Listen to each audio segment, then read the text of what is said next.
Love, deception, and betrayal. Fellow Travelers contains all the classic elements of opera set very close to home.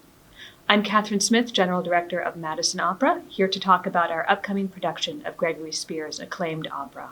The opera takes place in Washington, D.C. from September 1953 to May 1957. Dwight D. Eisenhower is president, and Wisconsin Senator Joseph McCarthy is claiming that the government is full of communists. We start in the park in DuPont Circle, where fledgling reporter Timothy Laughlin sits on a bench, reviewing his notes from Senator McCarthy's wedding.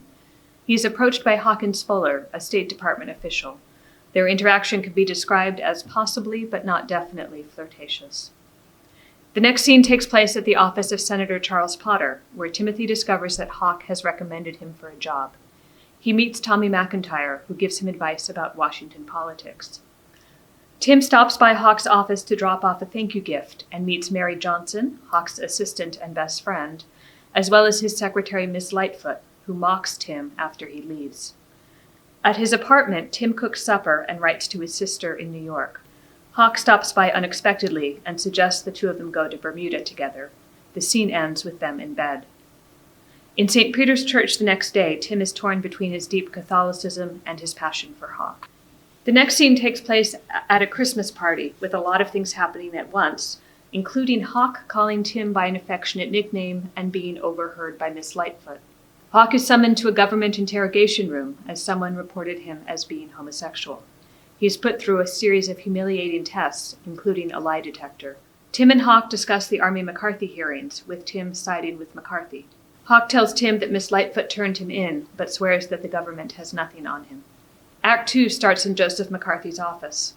Senator Potter warns McCarthy that the Army McCarthy hearings will be his downfall unless he fires Roy Cohn. McCarthy angrily denounces the hearings and the press. McIntyre tells Tim that he has blackmail material on Senator Potter, and alludes to also knowing of Tim's relationship with Hawk. Mary invites Tim over for dinner and warns him that Hawk will break his heart. Back in Tim's apartment, Hawk rejoices that the government has cleared him of allegations of homosexuality. He wants to celebrate with a threesome, prompting Tim to throw him out. On the roof of the old post office, Tim tells Hawk he has enlisted in the Army in order to get over him, and is leaving for basic training the next day. Mary tells Hawk that she is quitting, as she can no longer work in the atmosphere of panic and persecution that has taken over their department. 2 years pass. Tim writes letters to Hawk and Mary from France, where he is stationed. Hawk is now married and has a house in the suburbs, but says he still thinks of Tim. 1 year later, Tim is back in D.C., and Hawk has rented a house where they can meet. Tim asks for Hawk's help getting a job in the State Department. When Hawk tells Tim that he and his wife went to Bermuda on their honeymoon, Tim walks out, hurt. Hawk reflects that he cannot be what Tim wants. Hawk tells Mary that he has told government officials not to give Tim a job because he is homosexual. He asks Mary to tell Tim about his betrayal, hoping it will make Tim hate him. She does so, to Tim's shock. Back in DuPont Circle after Joseph McCarthy's funeral, Tim is again on the park bench, this time with his suitcase, as he is moving back to New York. Hawk approaches, and the two men acknowledge they will never see each other again. Hawk is left alone on the park bench. Okay, so how did we get here? Let's start with some U.S. history. Joseph McCarthy was born in Grand Chute, Wisconsin in 1908. He dropped out of school at age 14, then went back when he was 20. He got a degree from Marquette Law School, worked as a lawyer for a few years, and was elected a 10th District Circuit Judge in 1939. Shortly after the U.S. entered World War II, he joined the Marine Corps as a first lieutenant and served as an intelligence briefing officer in the Solomon Islands. In the years that followed, he exaggerated and lied about his military service, claiming participation in 32 aerial missions in order to qualify for a Distinguished Flying Cross, and writing his own letter of commendation by the Chief of Naval Operations. He campaigned for the Republican Senate nomination in Wisconsin while still on active duty in 1944, but lost. He then campaigned for the 1946 nomination, challenging Robert La Follette Jr., founder of the Wisconsin Progressive Party and son of Wisconsin Governor Robert La Follette Sr. McCarthy accused La Follette of war profiteering and ironically benefited from the Communist Party wanting to take down La Follette, so McCarthy won the primary and then the general. His first 3 years in the Senate were unremarkable, but he was not well liked by his fellow senators due to his rage tendencies. The Senate press corps voted him the worst U.S. senator in office. His rise to fame started in early 1950 with a speech to the Republican Women's Club of Wheeling, West Virginia, in which he produced a piece of paper that he claimed contained a list of 205 known communists working for the State Department. The Senate voted unanimously to investigate. During the hearings, McCarthy used strong rhetoric, but produced no evidence to support his accusations. Of the 9 people he named, some no longer worked for the State Department and some never had. The committee report, written by the Democrats, said the result of McCarthy's actions was to confuse and divide the American people to a degree far beyond the hopes of the communists themselves. Republicans responded by saying the lead senator was guilty of the most brazen whitewash of treasonable conspiracy in our history. From then on, McCarthy pursued his accusations that the government was riddled with communists. He got a lot of publicity and had a powerful national following. He campaigned on behalf of other Republican politicians, painting the opposition as communist sympathizers. His candidates won, and within a year he was one of the most powerful men in the Senate. In the 1952 presidential election, Republican candidate Dwight D. Eisenhower toured Wisconsin with McCarthy, declaring that he agreed with McCarthy's goals. Eisenhower won, becoming the first Republican president in 20 years. McCarthy also won re-election that year, but by a slimmer margin than any other Republican candidate in Wisconsin. McCarthy was made chairman of the Senate Committee on Government Operations, which included the Senate Permanent Subcommittee on Investigations. He hired Roy Cohn as his chief counsel and Robert F. Kennedy as assistant counsel. The latter resigned after 6 months. The subcommittee was flexible enough to allow McCarthy to run investigations of anything. Examples include the State Department's Voice of America. One of their engineers committed suicide during the investigation. Another investigation was into the State Department's overseas libraries. Roy Cohn toured Europe examining the library's card catalogs, and McCarthy recited the list of authors that Cohn deemed inappropriate before his subcommittee and the press. The State Department ordered its libraries to remove such books, some burned them. In autumn 1953, McCarthy's committee began an inquiry into the U.S. Army, focusing on various targets, some more successfully than others. In March 1954, TV journalist Edward R. Murrow broadcast a report on Senator Joseph R. McCarthy, which consisted largely of clips of McCarthy speaking. In conclusion, Murrow said, "The line between investigating and persecuting is a very fine one, and the junior senator from Wisconsin has stepped over it repeatedly. We must not confuse dissent with disloyalty. We must remember always that accusation is not proof, and that conviction depends upon evidence and due process of law. We will not walk in fear one of another. We will not be driven by fear into an age of unreason." Murrow's program ran a second episode critical of McCarthy, and then McCarthy himself appeared on the program and accused Murrow of colluding with the Russians. A recall attempt was started in Sauk City, but political machinations meant the petitions were never counted. A month later, the Army-McCarthy hearings took place. I'll circle back to them in a moment, but the result was a sharp decline in McCarthy's popularity, leading Republicans to consider him a liability.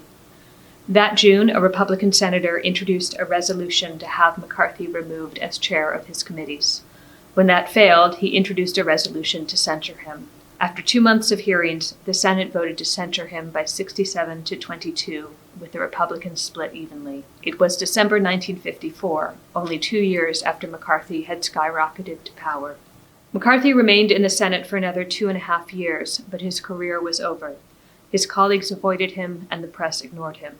He was an alcoholic and a morphine addict, frequently hospitalized and seen drunk in the Senate chambers. He died on May 2, 1957, at age 48.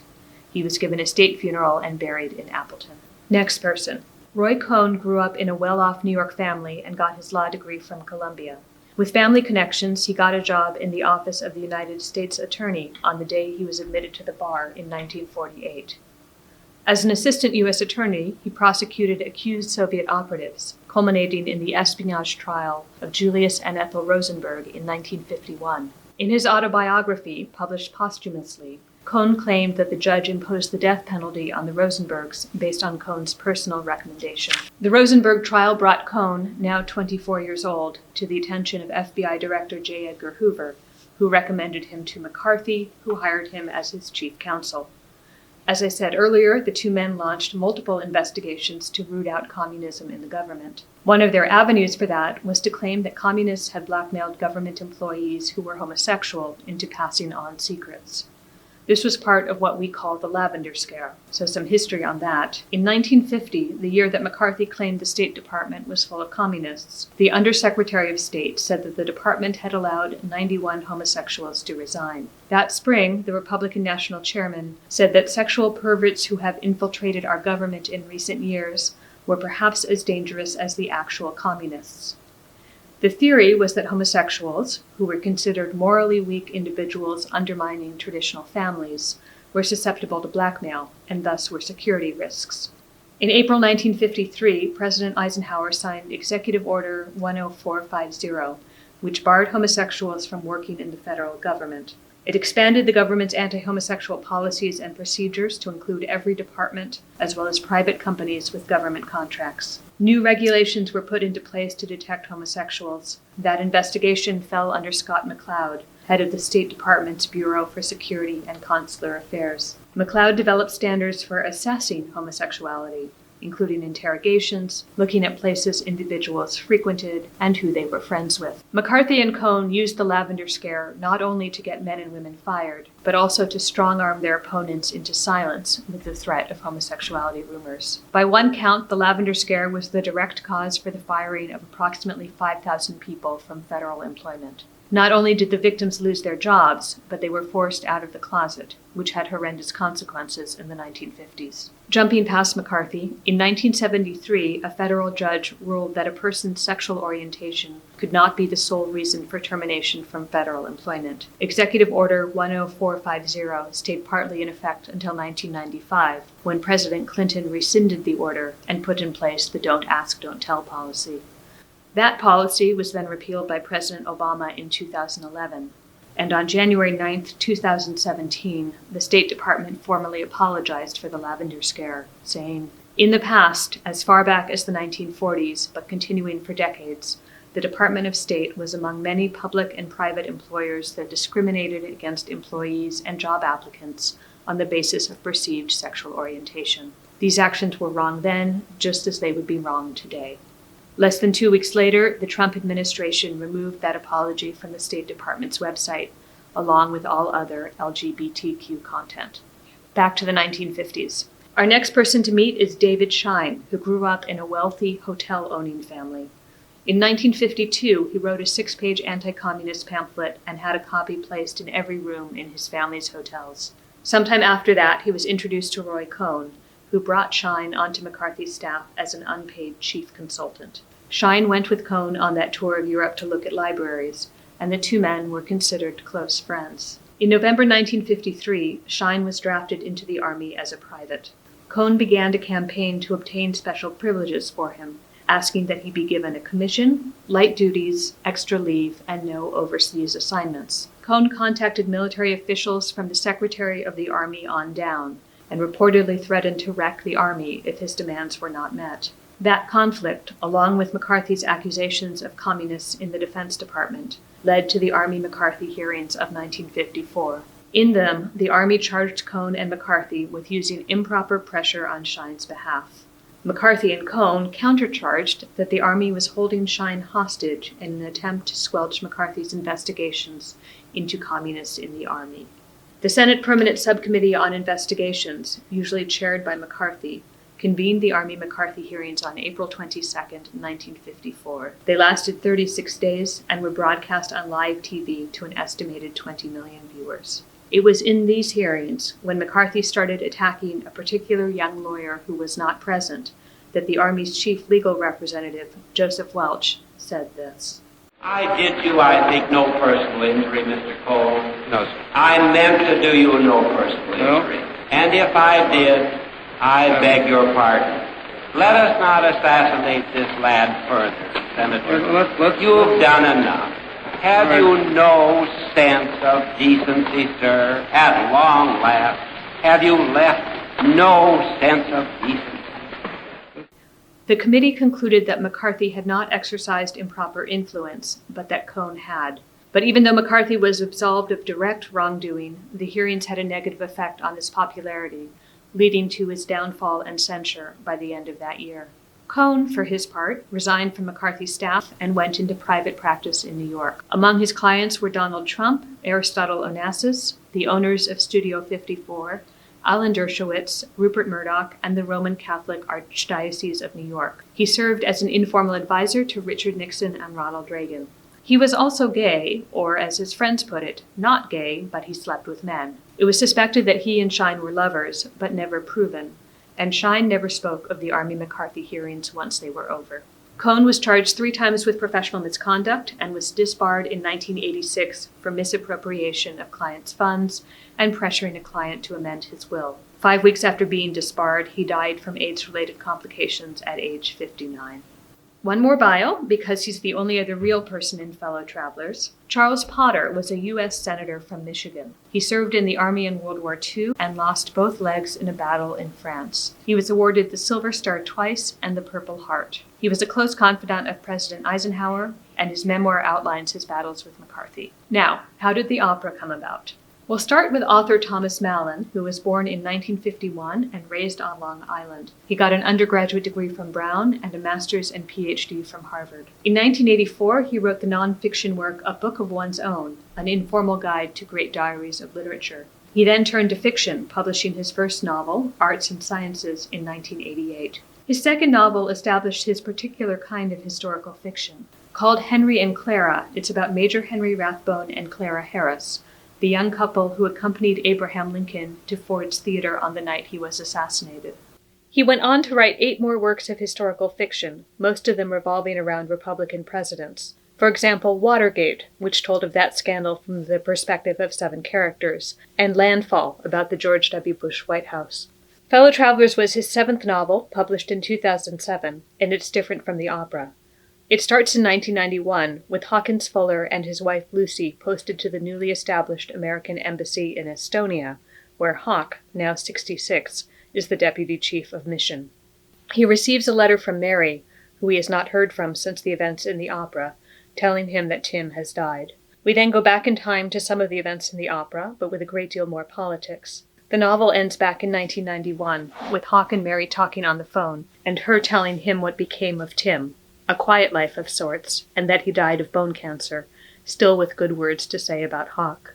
The New York Times review of Fellow Travelers said Mallon writes crisp, buoyant prose, and he is a perfect ear for his period, for what would spark nostalgia, for what would last. The novel was read by our next person to meet, G. Sterling Zinsmeier. A native of San Antonio, he spent his early career in New York City, working in arts management, television, and theater. In the 1980s, he became a leader in the development of housing for persons living with HIV and AIDS in New York City, and was a founding member of the National AIDS Housing Coalition. He returned to the entertainment industry in 2003 with a focus on the development of independent films. He said in an interview for Out magazine, "I want to tell our stories. I'm all for assimilation, but I don't want us to forget where we came from and the shoulders of people who we stood on. I just think it's important for us to understand what came before and the people who made it possible for all of us to progress." After reading Fellow Travelers, Zinsmeier conceived of it as an opera and enlisted a friend who was a stage director to help him. They then went in search of a composer and librettist. Composer Gregory Spears was born in Virginia and attended the Eastman School of Music, Yale, and Princeton, and was a Fulbright Scholar at the Royal Danish Academy of Music. His first opera was written for Houston Grand Opera in 2012 as part of their second stage, HGO Co. A 40-minute chamber opera called The Bricklayer, it had a libretto by Iranian-American author Arnoush Moshiri, and told of a Houston family torn apart by the Iranian Revolution. His first full-length opera was Paul's Case, which premiered in 2013 at Urban Arias in Washington, D.C.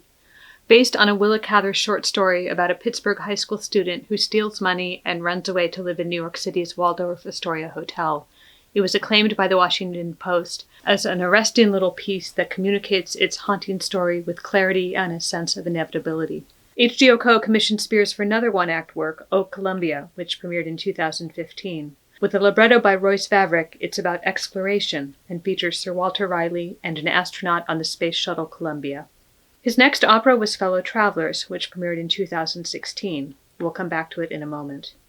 Less than 2 months after Fellow Travelers came Jason and the Argonauts, a 45-minute opera for young people commissioned by Lyric Unlimited, Chicago Lyric's outreach arm. This summer will see the premiere of his third full-length adult opera, Castor and Patience.